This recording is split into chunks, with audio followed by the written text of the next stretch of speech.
Good morning, good afternoon, good evening, and good night, wherever you may find yourselves in the world.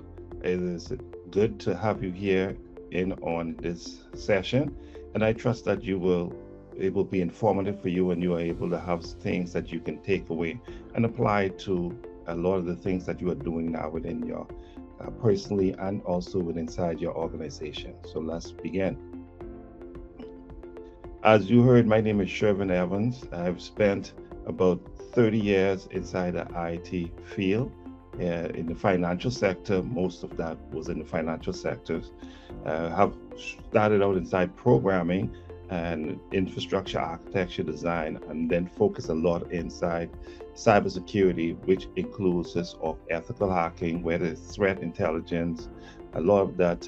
We're talking about governance, disaster recovery, digital forensic is a whole gamut of things that I would have actually dealt with during my over that 30-year period, and also have a master's degree inside cybersecurity and have a plethora of certification all over. I'm also part of many different boards. You will see a few of them listed here: the Cyber Ed board, and you will see the CISO Society, also a local board, a working group from the Bahamas government. I have a government in my country where that we review certain laws or whatever stuff that they need, and we also share our feedback on different chapter. Distinguished Toastmaster. I'm also a part of Rotarian, really, which giving back is something that I love to do, and also a part of the Rotarian IT Fellowship as well. So I'm dedicated to advancing and promoting leadership and thinking about cyber things in cybersecurity and helping others to grow as well. So let's look at some of the things that we will be covering inside this discussion today. So our agenda, we can see that we're going to understand what is SOC operation. What is SOC? Because when we hear SOC, we can think of two things pertaining to SOC. One could be from an auditing perspective, and then one could be from an operational perspective. But today we are focusing on the operational perspective and not SOC as an audit perspective as well today. We're looking at the evolution of SOC, how SOC has changed and how SOC must change. And then we came back to say why SOC operation must change. We need to look at that, and we're looking at the intelligent SOC. What the intelligent SOC look like, the role of AI inside the SOC, benefit of an intelligent SOC, building a roadmap. I'm going to give you some small key principle, which that I could give you the whole entire thing, but I'll give you some key principle that you can use to build your SOC, and then going to be takeaways and closing thoughts for stuff that you can hold on to that happened. So I will start out with a quote that I want you to hold on to right now. It says, "An artificial intelligence may process data faster, but human intelligence gives purpose, wisdom, direction to the decisions that shapes our future." So I know that we hold on artificial intelligence, and that is the new buzzword. And today I wanted to think that how humans play a part inside this, especially when we look at it from a SOC perspective. Will artificial intelligence replace humans, or would there be a collaborative effort inside it? And we'll go through it as we can see it. So let's look at the question. Ask this question: what is a security operations center? So a security operations center is a centralized team. We're looking at a centralized space that's supported by people, processes, and technology. And as we go through that, we will continue to hear a lot of that, talking about people, we are speaking about processes, and we're speaking about technology as well. And that continuous monitoring is another word that I want you to hold on to. We want to be able to continuous monitoring. We'll find we want to be able to detect, investigate, and respond to cyber threats across an organization. So the purpose of the SOC is to, again, monitor security events 24/7. So we know that we want that continuous monitoring. We want to be able to detect and respond to cyber threats quickly. And we want to protect critical systems and data. We want to reduce the impact of security incidents and support compliance and business resilience. So we hear the word resiliency, and we want to ensure that our business can recover quickly, and we want to ensure that if they're in the event of something that happened, that how quickly do we respond and to our business and keep our business functional and running. So the key goal for SOC is providing continuous visibility, and that's a word you will hear more, visibility, rapid response to protect the organization from evolving threats. As threats evolved, we want to ensure that we are actually monitoring and we are moving with that and being able to respond quickly. So let's look at the SOC Center. And we're going to look at it from a traditional sense first. And from the traditional sense of a SOC, we realize that we have manual investigation. Everything is manual. We have rule-based detection. Every time there is a threat or we are aware of something, we have to go into the system and create a rule to mitigate against that threat. So we look at high volumes of alerts. So we receiving a lot of alerts, and everything we have to do respond to these alerts. These are manual process, and we want to be able to, with the SOC, it is more reactive inside the traditional SOC instead of proactive. So we want to see a shift from being able to move from reactive to proactive when it comes to a SOC. So we're looking at this as, we'll call this a SOC 1.0. And when we look at the modern SOC, we see threat intelligence integration. We want to integrate threat intelligence with inside the SOC.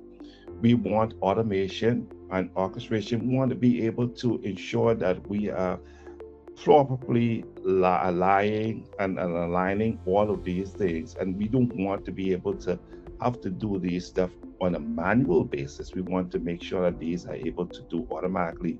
And we want to improve our visibility.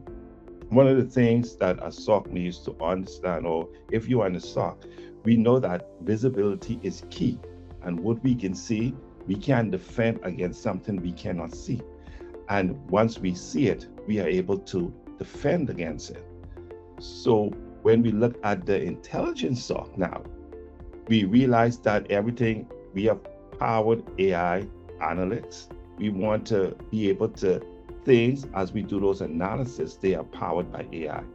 We want to be able to do predictive threat detection, being able to understand and know exactly what it is and being able to predict the threat and be able to remove toward the threat and isolate the threat. Then we have automated triage. So if anything you can think of, and if you've ever done a triage before and have done this manually, we know that this is really time consuming, where you have to manually try to organize those things and put them in the level that they need to be in to say which one is more critical than the other. And as you trying to manually organize those things, you have other threats that are coming in at the same time. We have human to AI collaboration. So we will see more of that, where humans are also involved. We are not getting rid of human, but we want to, AI is there to assist the human, and human are actually still involved inside all of this. Why SOC must change? Well, we think about the challenges that face our SOC team.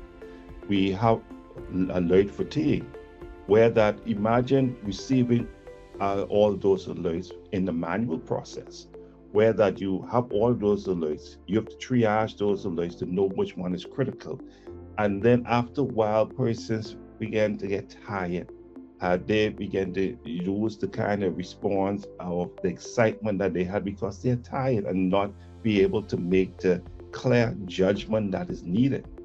Then we also will have skill shortage because there's so many things coming in, alerts coming in, and the skill shortage is not there. So this is why we must change. We have increased attack complexity. So attacks are increasing in complexity. So as they increase in complexity, we need assistance to be able to respond to those attacks. And then Remember, on-prem now is being expanded into the cloud. So we have cloud expansion, and then we may have cloud expanded across many different cloud platforms, a cloud organization that we still also have to protect. And then we have insider's threat. Insider's threat, where we have to be able to protect the organization data from insider's threat, and we have users who have access to the data, can be one form of insider's threat. We also have external vendors as well who have access to data as well, who could be another side of insider's threat. And there's many other hosts of insider's threat that we can look at, that we need to be able to, we will be facing, and we have to change. We have advanced predictive threat. We have APTs that we also need to consider as well. So when we look at this from a statistic perspective, we have thousands of alerts generated daily. We have analysts spend significant time on false positive, and we're trying to reduce the false positive as much as we can. So attacker also leverage AI and using AI in an automated way. So if you have attacker there are not even monitoring, but they are using AI, and AI is doing all the automation for them, I truly believe a SOC should be to the point where they can use AI as well to do the same thing, to protect, use it as something to automate as well. So the focus here is, when we look at a SOC, is that we're moving from reactive to proactive security, which enable us to have faster detection, quicker response, and reduce the risk. And everything we're trying to do with inside cybersecurity is reduce the risk as much as we can. And we want to be able to detect, and we want to be able to respond to it quickly. So why is an intelligent SOC? So what is an intelligent SOC? Excuse me. So an intelligent SOC combines, we have people, SOC, we have these analysts inside there, we have threat hunters, we have incident responders. So these are the people, a part of the SOC as well. And then we have the processes, which we mentioned people, processes, and we have technology, but we have people, processes, and we're talking about detection, we're talking about investigation, response, and continuous improvement. So we have to be able to continue. We want to be able to detect, and then be able to quick investigation, and then respond to those threats out there. So also with Insider Intelligence SOC, we have technologies. We have the EDR, the XDR. We also have threat intelligence platforms. We have the SOAR, and we also have the artificial intelligence. Now, the artificial intelligence is there to assist us to make things much easier, and then we don't create that, eliminating that fatigue that on our analysts that is out there, that we can do have in the back of a manual perspective. So we look at the key. What are the key components? We look at data collection are the key components. Log aggregation are another key component. Threat intelligence, AI analytic engines, and we're looking at SOAR platform. And then again, here is the human element we have inside there. So as we see, the human element is actually not going away. We are using AI, we are using all the different technologies that we have in play to assist the human, but not removing the human out of it, because there's some sort of intelligence that human will bring to the picture, and sort of judgment that they can make, that we believe that AI are not to that point yet where they can make any of those adjustments, but we would not remove human out of the visual picture. AI engines are at the center. It is actually connecting to all components, and is aggregating all those components so that the human can actually see, and it made it easier for the humans to be able to access all the analysts. It makes it easier for them. So we look at role of AI inside or in the SOC operation. Again, AI assists us with quick detection. We want to be able to correlate those logs, gather all those logs and be able to centralize those logs and then organize those logs. That's where prioritization comes in. We prioritize those logs and we want to know exactly which one we need to deal with as quickly. And that's where investigation comes in, because we need to investigate these in the order of priority. And then we use it for threat hunting, looking for threat. These are the threats that are there to our organizations. So we want to be able to respond to those threats. And then we have incident response. Help us to be able to respond to an incident, execute those incidents, and go through those different steps of incident response to be able to recover and get our organization back functional as it should be. So we also have some benefits to it. So when we look at the smart SOC and we look at the role of AI inside the smart SOC, we're looking at reduced mean time between detection. We want to be able to reduce the time for detection. If we use the traditional method, we probably will detect after the fact. But when we have AI, we want to reduce the mean time. We want to reduce the mean time to response, because we want to be able to detect quickly and respond as quickly as we can. And we want to increase all our analysts' productivity. We want to be able to help our analysts to be able to respond and do the things that they need, and not just spend time trying to do the things that they do not need to be doing. So AI powered data analytics. So when we look at data being powered by AI, we think about being able to collect data from stuff like firewalls, the IDS, the IPS. We have our cloud platforms we want to be able to aggregate those data from. We also have Active Directory. Those data are very important from the Active Directory. Who's logging on, what time they are logging on. Are they logging on outside of the hours that they should not be logging into the system? We want to be able to grab the information and aggregate that information from the endpoints.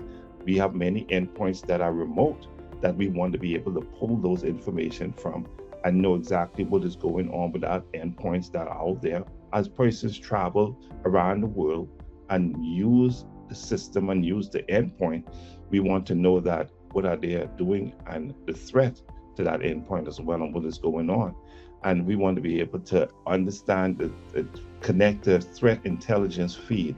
It is always good when we can connect the threat intelligence feed, and there are many out there that you would like to connect to find out exactly what is going on. As persons filter those information into the threat and into the feed, and you want to be able to connect and be able to pull that information to understand exactly what are the new threats out there, not only to my organization, but you are able to pull out the new threats to yourselves as a family as well. So when we look at AI capabilities, we look at pattern recognition, which is good.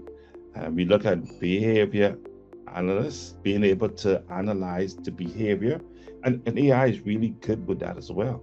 Anomaly detection, you need to look at this data, something has changed and this is not right, this is not what is expected to come into my organization. So AI can be able to assist you with that, and it also can risk rate it, and it can help you to say that this threat or the data that's coming into my organization, I noticed that the pattern has changed coming from this organization or some individual. And then I note that something within things is not going right with inside my organization. So the behavioral pattern has changed. And then we are able to detect those ones that are unknown, those anomalies, they're ones that are not right. And AI can assist us. And then we want to score them so that we can put them in order of priority to know that the one with the highest score are critical to our organization. So we need to respond to them as quickly as possible. So when we look at AI and log management, so in the traditional sense, human review those logs. And I remember personally had the opportunity to review logs. And I'm telling you, it's time consuming to sit there and go through logs. And then also trying to understand what the log is saying. So you are going through a log and you cannot understand. So you have to go and do research. By the time you complete the research to understand exactly what is going on, you have a whole set of logs to go through again. And then you have to create rules to combat exactly what you read or what you research that needs to be able to protect the organization from. And then you manually are bringing those logs together. And when you manually bring those logs together, you still have to go through and sift through those logs. And I'm telling you, that's a time consuming thing. So when we look at it from an AI perspective, AI actually make this thing automated analysis. We are able to get this analysis on the logs quickly, be able to cluster all the events or correlate all the events and bring them all together, and be able to have context to those logs. We do not understand. AI now are able to do the research and assist us with those context of those logs, and we are able to assist us with noise reduction, being able to reduce the chatters that we are receiving. So we're hearing all those chatters when we do the traditional sense, but when it comes to AI, it can assist us with noise reduction as well. So when we look at AI and SIEM as well, we from a traditional sense, remember we have static rules. Everything is static. Everything has to be done on a manual sense, where we go into a system, whether it's an IPS, whether it's a firewall, no matter what it is, it's still everything manual. And as we collect those logs, we still have to make manual adjustments into the system that collecting the logs, like SIEM. And it's signature based. And signature based says that I only can detect what signature is in the system at that time. So if I don't have insight to that signature, then I would not detect that risk to the organization. And that's been from a traditional sense, and that's what made it so difficult from a traditional sense, because we detect after the fact. We were more reactive. But when we look at from an AI driven, we machine learn, it learns the pattern, it learns the data of an organization, it knows exactly what is expected within the organization. It learns the way the user behaves within the organization, it learns all the user pattern, and it will know that if it is a normal pattern, and it will able to correlate all of those, or gather all of those logs, gather all of those information together. And it makes it easier for us to be able to view, give us visibility, and it also able to predict threats.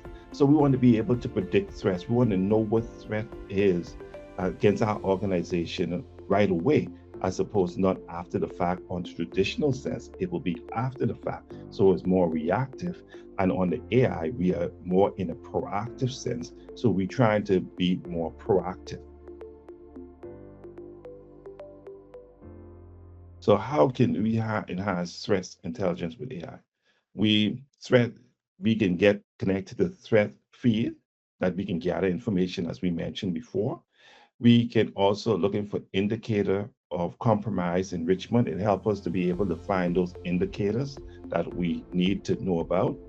Would be malware classification. There might be a malware that we are not familiar with, and AI-enabled SOC or enable intelligence are able to classify those malware and give us the information ahead of time, and we're able to know how to respond.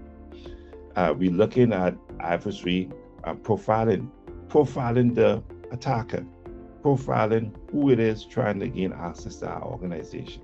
And it can assist us with this as well. And this is the whole thing with having a smart SOC with AI involved, and AI and human working together, or AI and the analysts working together to be able to protect.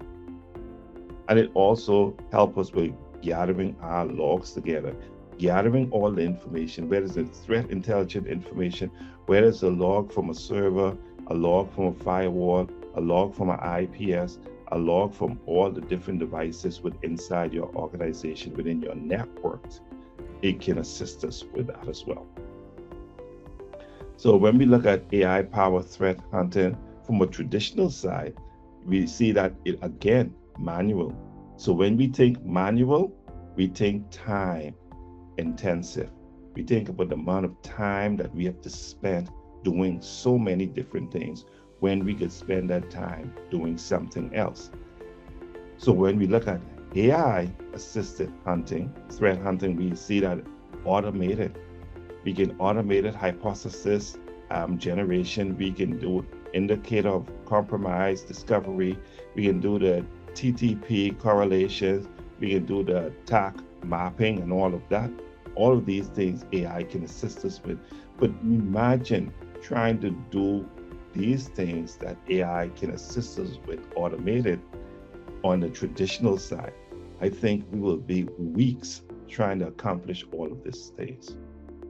So when we look at the whole outcome between using AI for threat hunting, we realize that it's faster identification of hidden threats. And that's what we want. We want to be able to detect hidden threats to our organizations.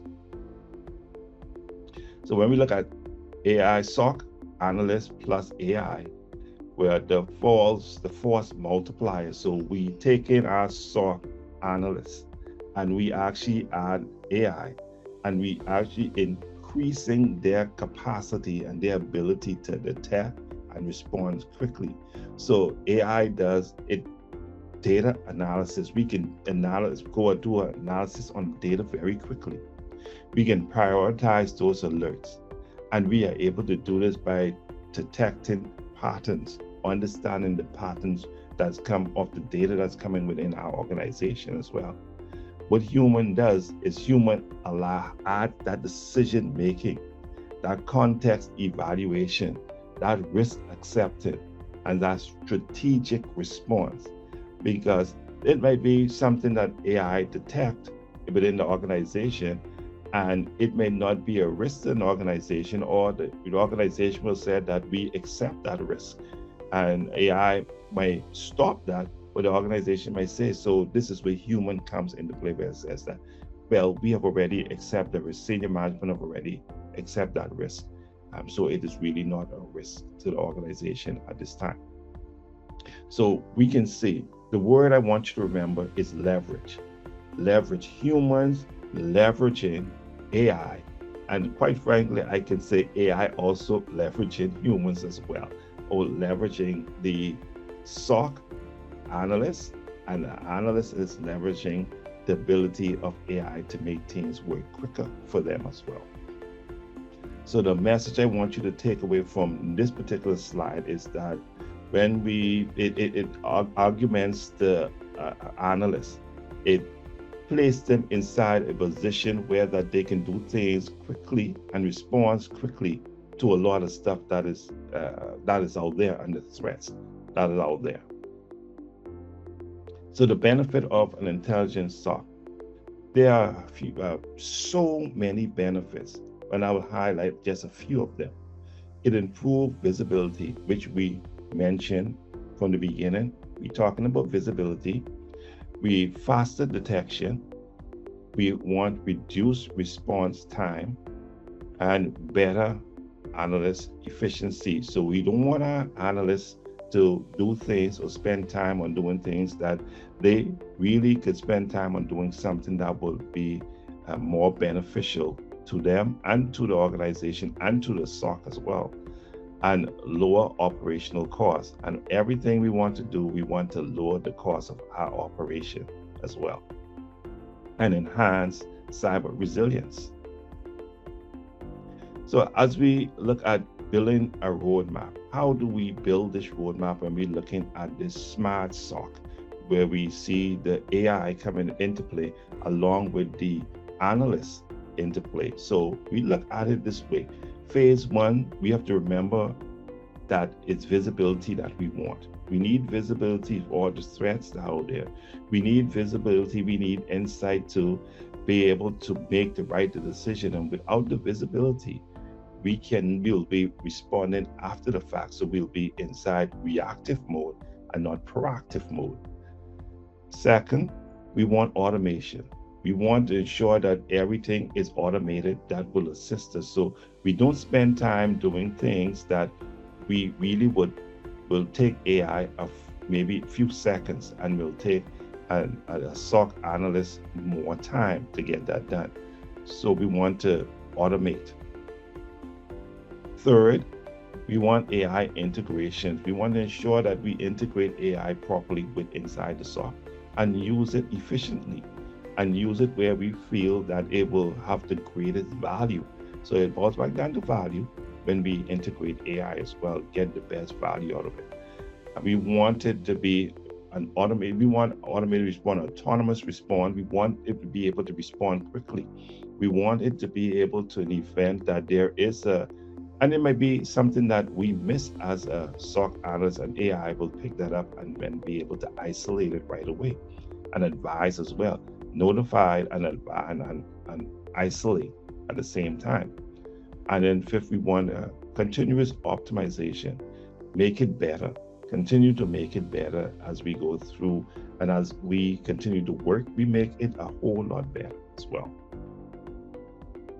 So the takeaway from all of this, I want you to remember, is that AI transforms SOC infrastructure. It transforms it. It makes it better. It makes it quicker. It makes it more efficient. And AI improves visibility and detection. And these are two things that we want. We want to be able to see. We need greater visibility. We want to be able to detect, and then want to be able to respond. But it gives us visibility and detection. SIEM and threat intelligence become smarter once we integrate AI in the midst of it.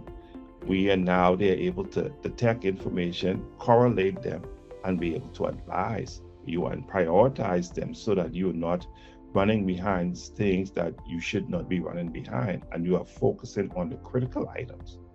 And we also, the analyst remains critical to this whole thing. We can't get rid of them. We have to ensure that we need them there as well. Maybe, who knows, so we heard about AI hallucination. So during the time when AI hallucinate, which has gotten better right now, we realize that this is where the analyst can make this informed decision as well. And we want Intelligent SOC to be our future. Look at the SOC as a future Intelligent SOC, with AI and the analysts working together as well as a team. So the closing thoughts here that I will leave with, and I want you to hold on to, is that the future of cybersecurity belongs to organizations that can unite human intelligence and artificial intelligence to build a faster, smarter, and more resilient security operations center. So the organization who ready to pivot, who ready to change, who ready to use human intelligence and artificial intelligence to build a faster and smarter and more resilient operations, are the ones we see that will always survive, and they will thrive in this ever-changing landscape. So thank you.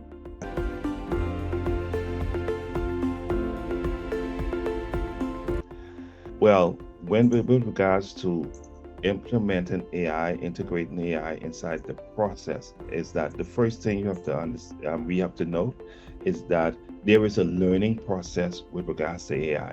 When you integrate AI into the system, you have to allow it to learn. They have to know the pattern, they have to know the environment before. If you integrate AI and you allow AI to continue to make decisions right away, you're going to have a lot of false positive. To minimize that false positive, it has to learn your environment. There is a learning, maybe take a month or so. Because I remember when I integrated AI inside to an environment that I was at, there was a learning process that was in place for threat intelligence and all of that. And once it learned the environment, what was good, and it also allowed me to see exactly what AI is picking up, and I'm able to make the necessary adjustment as well to say that this is good traffic, this is traffic you should not be concerned about, so that when I turn AI on fully, AI already have a sense of what the traffic is, what I should expect, and any changes I can actually highlight those stuff, and then an analyst can make an adjustment. So for me, I recommend allow AI to learn the environment first. And once you allow AI to learn the environment, it makes it a whole lot easier to minimize the false positive. This question I said is that AI has to learn. That's the thing with AI. I think we bring AI in because remember the aspect of AI is machine learning. It has to learn. So it has to learn the environment. And once AI learns the environment, it makes it a whole lot easier with false positive. Now, one of the things you also have to do as well that I highly recommend is that understand exactly how AI will be implemented within my organization. You have to have a plan. You have to have policies exactly how AI will function within my organization. And once you implement AI, don't allow AI to make decisions right away, but you allow AI to learn the environment. And once AI learns the environment, then you allow AI to make your adjustments, and then you can allow AI to make the necessary adjustments thereafter, after that learning period. One of the things that what I like about keeping yourself updated with all of those things is that is training. Finding training where you can train and learn more about what is going on and do research, because there's a lot of information out there and there's a lot of training out there and there's a lot of training platforms out there, and there is a lot of news media where you can cybersecurity news media, you can actually receive alerts, receive information from on a daily basis on what's going on as well. So I recommend training. I recommend being a part of different groups out there that you can be a part of, that you can gather information from those grouping. I spend a lot of time in different groups. I spend a lot of time trying to gather as much information with these things so that I'm able to share it with others, and you can do the same so that you are also able to share it among your peers as well. One of the things that how you can measure that, you can measure that from the quickest way is your SOC analyst. What is going on with the SOC analysts? When you look at the SOC analysts was fatigued, they were tired, and you can see their quick response as well. And then you can measure by the quick response and detection. You know that I was reacting to those detections. So now here it is that you can show management that, look, I am able to now respond to this right away. So you're looking at rapid response. So we proactive response now.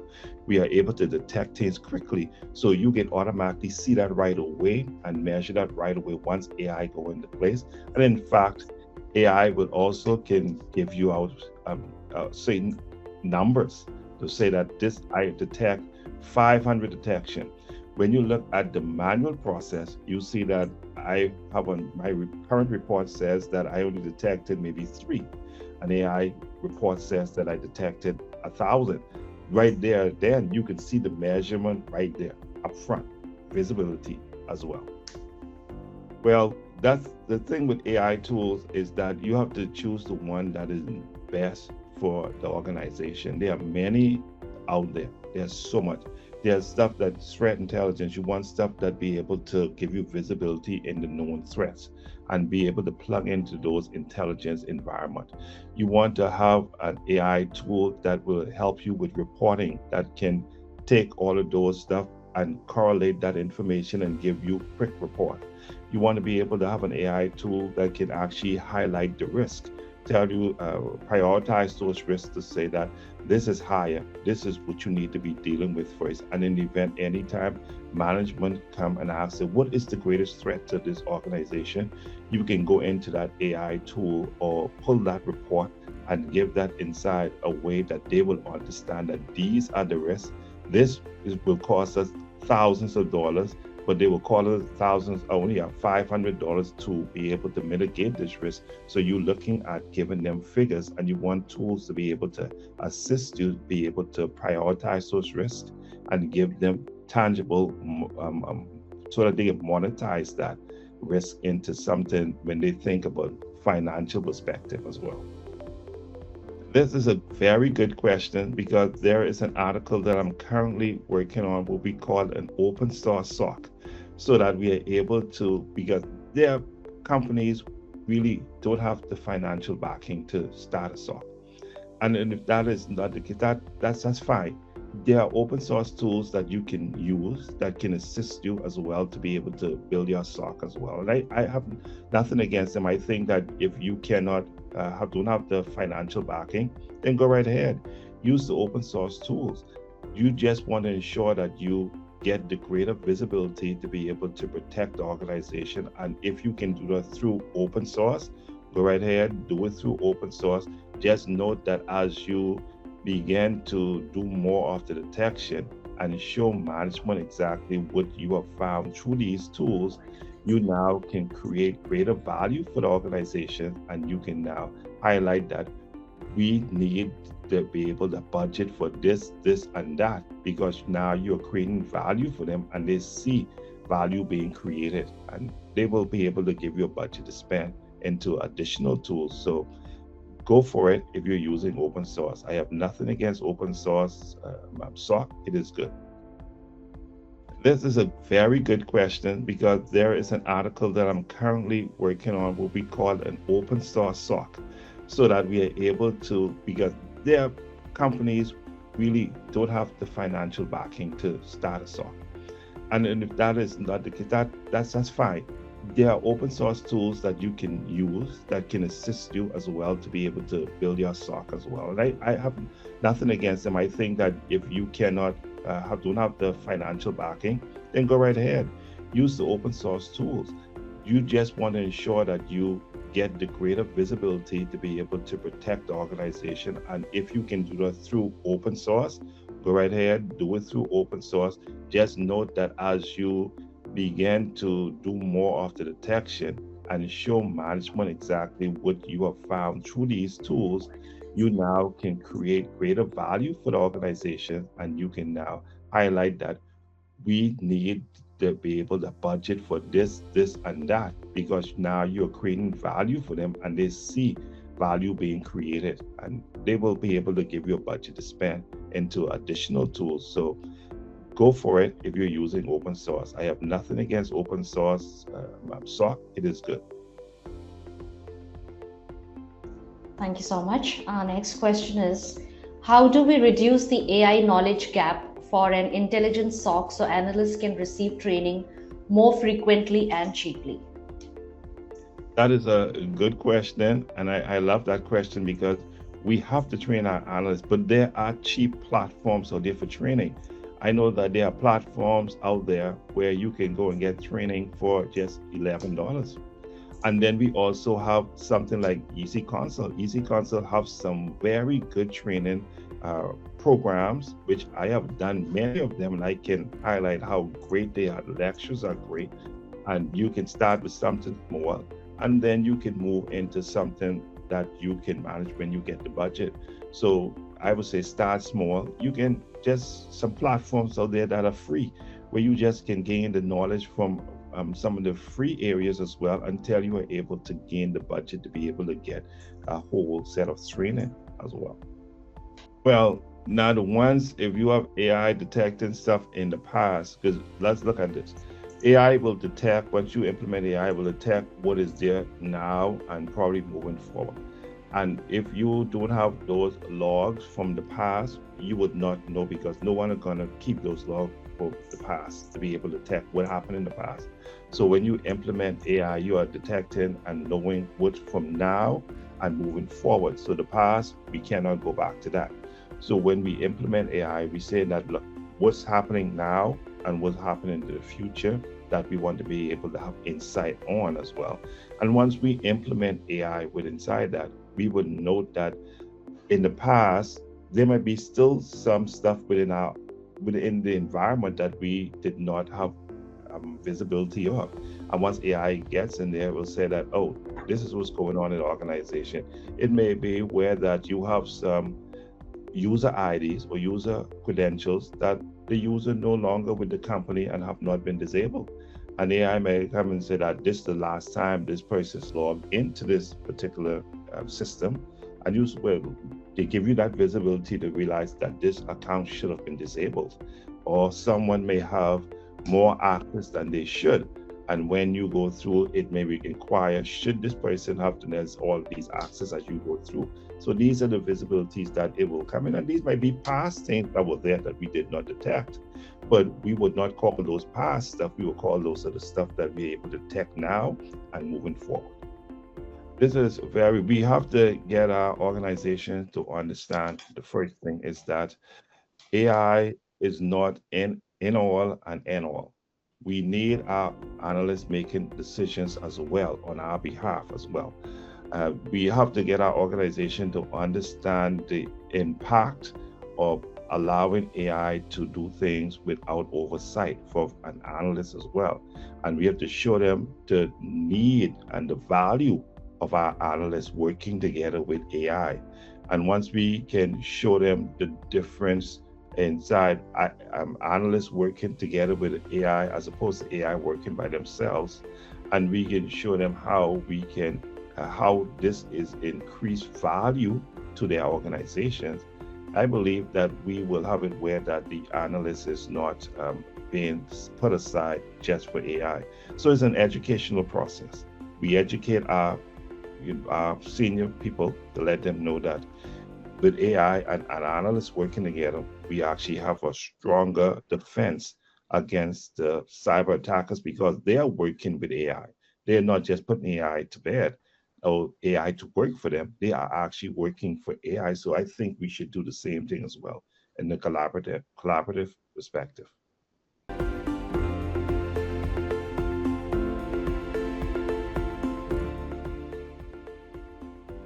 If you are actually an organization executive that might be on this call, or you might be someone from the SOC environment and concerned about whether or not that you very well could be replaced by AI. I'm here to tell those executives that you need to ensure that your SOC persons have the necessary training. That is a collaborative effort because the bad guys are using AI and they are not just putting their knowledge aside, and then you would want to give them the necessary training. And I would say to the SOC analysts, continue to train, continue to gain knowledge, continue to learn more, and it will be beneficial to you as you continue to grow. So learn and continue to learn. And one thing I must say for this to the SOC analysts, learn to have fun and smile. Thank you.